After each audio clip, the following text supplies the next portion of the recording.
السلام علیکم ورحمۃ اللہ وبرکاتہ۔ الحمد للہ رب العالمین والصلاة والسلام علی رسولہ الکریم، اما بعد فاعوذ باللہ من الشیطان الرجیم، بسم اللہ الرحمن الرحیم۔ قل ان صلاتی ونسکی ومحیای ومماتی للہ رب العالمین۔ محترم سامعین و سامعات، دوستوں اور ساتھیوں اور خواتین اسلام، اللہ تعالیٰ کے فضل و کرم سے ہم دوسری نشست لے کر آپ کی خدمت میں حاضر ہیں۔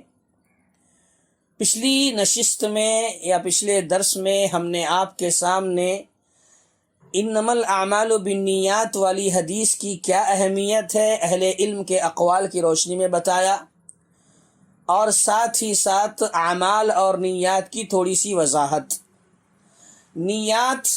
نیت کی جمع ہے، اس کا معنی ہم نے آپ کو بتایا تھا کہ اللہ کا تقرب حاصل کرنے کے لیے، اللہ کی نزدیکی حاصل کرنے کے لیے ایک بندہ اپنے دل میں جو ارادہ کرتا ہے کسی کام کا، وہ نیت کہلاتا ہے۔ تو بہرکیف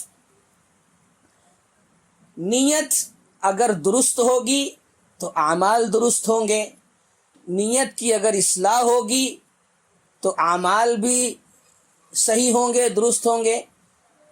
نیت کی اصلاح کرنا، نیت کو صحیح کرنا ضروری ہے۔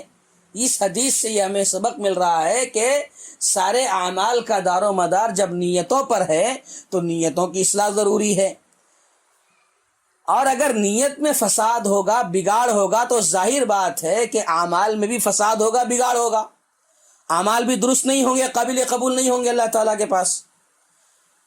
تو اس حدیث میں ایک بہت بڑا پیغام اور سب سے بڑا سبق یہی ہے کہ اپنی نیتوں کی اصلاح کی جائے۔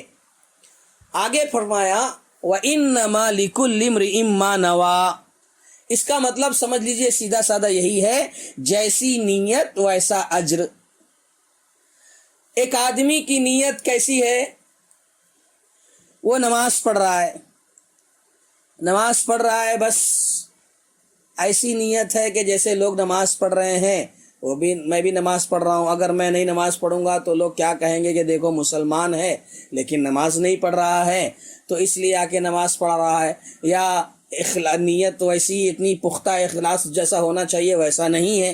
ایک آدمی ایسا ہے نماز پڑھ رہا ہے، اور دوسرا آدمی ایسا ہے جو نماز پورے اخلاص کے ساتھ پڑھ رہا ہے، خشیت کے ساتھ پڑھ رہا ہے، رغبت کے ساتھ پڑھ رہا ہے، خشوع اور خضوع کے ساتھ پڑھ رہا ہے، حضور قلب کے ساتھ پڑھ رہا ہے، پوری ایک سوئی اور دل جمعی کے ساتھ نماز پڑھ رہا ہے، تو ظاہر بات ہے اس کی نماز میں اور اس کی نماز میں دونوں کے درمیان اجر و ثواب کے اعتبار سے زمین و آسمان کی دوری کے برابر فرق ہوگا۔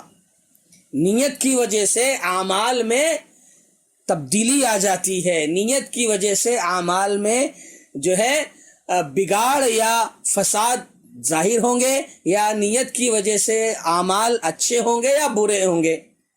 بہرحال کہنا یہ ہے کہ وَإِنَّمَا لِكُلِّ امْرِئٍ مَّا نَوَىٰ، جیسی نیت ویسا اجر۔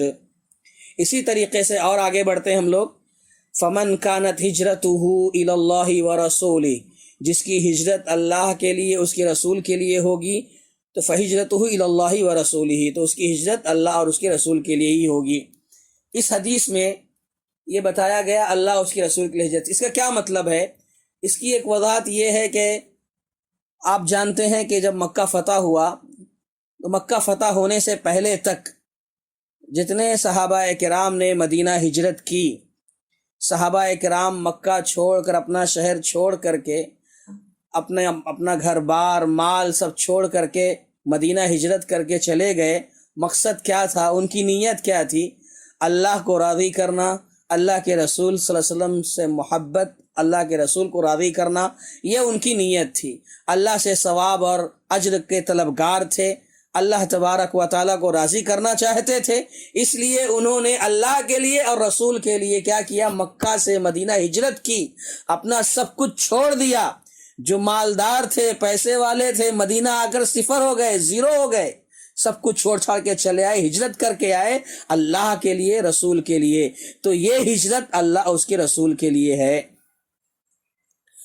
اور اسی طریقے سے ہم اس کی ایک مثال ایسا بھی لے سکتے ہیں کہ ایک شخص یا ایک طالب علم ایک شہر سے دوسرے شہر جا رہا ہے. کس لیے؟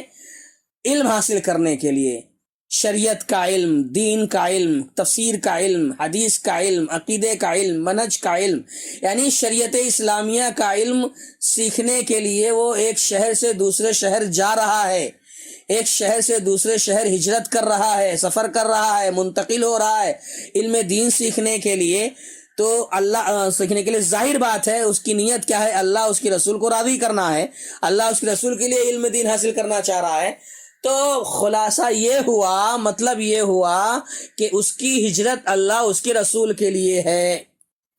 اسی پر آپ قیاس کر کے اور مثالیں لے سکتے ہیں آپ کہ اللہ اس کے رسول کے لیے آدمی جہاں بھی سفر کرے گا اس سے مراد فہجرتہ الی اللہ ورسولہ. ایک آدمی دین کی دعوت کے لیے سفر کر رہا ہے, دعوت دینے کے لیے ہجرت کر رہا ہے, فہجرتہ الی اللہ ورسولہ, تو اس کی ہجرت اللہ اس کے رسول کے لیے ہوگی. اسی طریقے سے حدیث کے اندر آگے بتایا گیا کہ ومن کانت ہجرتہ لدنیا یصیبها, جو شخص دنیا حاصل کرنے کے لیے ہجرت کرے تو دنیا ہی کے لیے سمجھ لیجئے اس کی ہجرت ہوئی ہے.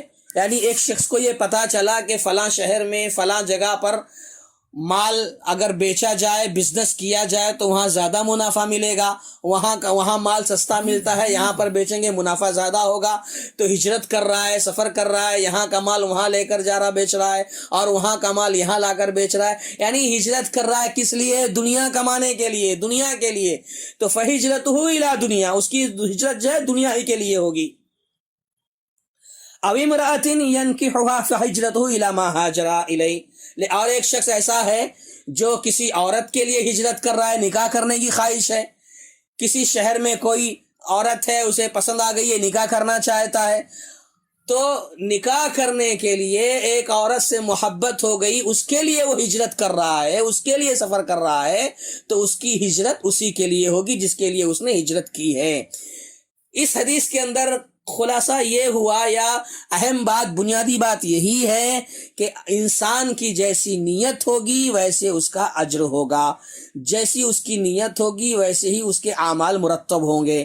تو دوستو اور ساتھیو, اس حدیث سے ہم سب کو سب سے بڑا سبق یہی مل رہا ہے کہ ہم کو چاہیے کہ اپنے نیتوں کی اصلاح کر لیں, اپنی نیتوں کو درست کر لیں. اگر ہماری نیت درست ہوگی تو اعمال بھی درست ہوں گے, نیت کی اصلاح ہوگی تو اعمال کی بھی اصلاح ہوگی. اور اللہ تبارک و تعالی دلوں کو دیکھتا ہے, نیتوں کو دیکھتا ہے. جیسے کہ پیارے نبی محمد رسول اللہ صلی اللہ علیہ وسلم نے ارشاد فرمایا, ان اللہ لا ينظر الى صورکم واجسامکم ولکن ينظر الى قلوبکم واعمالکم, کہ اللہ تبارک و تعالی تمہاری شکل و صورت کو نہیں دیکھتا, تمہارے جسم کو, تمہارے بدن کو نہیں دیکھتا, لیکن اللہ دیکھتا ہے تو تمہارے دلوں کو دیکھتا ہے اور تمہارے اعمال کو دیکھتا ہے. اس حدیث میں آپ تھوڑا سا غور کریں. پیارے نبی صلی اللہ علیہ وسلم نے فرمایا ينظر الى قلوبکم واعمالکم, قلوب کو دیکھتا ہے اور اعمال کو دیکھتا ہے. تو اعمال سے پہلے قلوب کا ذکر آیا ہے, اعمال سے پہلے دل کا ذکر آیا ہے. یعنی دل کو اللہ پہ دیکھتا ہے اور اعمال کو دیکھتا ہے. تو پتہ یہ چل رہا ہے کہ دل میں جو ارادہ ہوگا, دل میں جو نیت ہوگی, اسی کی بنیاد پر آگے آنے والا عمل جو ہوگا اس کا فیصلہ ہوگا کہ وہ عمل صحیح ہے یا غلط ہے. نیت کی بنیاد پر وہ عمل قبول ہوگا نہیں ہوگا, یہ دل کے فیصلے, دل کے ارادے کے بعد آئے گا. یعنی نیت پر موقوف ہے اعمال, دل میں جیسا ارادہ ہوگا اسی اعتبار سے اعمال کے بارے میں فیصلہ کیا جائے گا کہ یہ عمل کا اجر ملے گا یا نہیں ملے گا.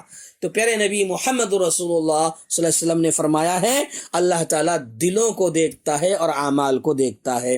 تو دوستو اور ساتھیو, نیت اگر درست ہوگی تو انشاءاللہ اعمال بھی درست ہوں گے. اس لیے کسی بھی نیک عمل کو کرنے سے پہلے اپنی نیت کو خالص کر لیں, اپنی نیت کو صحیح کر لیں، درست کر لیں، یہ ایک مومن کی شان ہے. ورنہ کیا ہوگا، اعمال بہت سارے ہیں، اعمال بہت سارے ہیں، اور آدمی عمل کر کر کے اپنے آپ کو تھکا دیتا ہے، لیکن کوئی فائدہ نہیں ہوگا، کوئی حاصل نہیں ہوگا، کیونکہ اللہ تعالیٰ نے فرمایا عاملۃ ناصبہ تصلی نارا حامیہ، کہ بہت سارے لوگ ایسے ہیں جو عمل کر کر کے اپنے آپ کو تھکا دیتے ہیں، لیکن ان کا انجام جہنم ہوگا.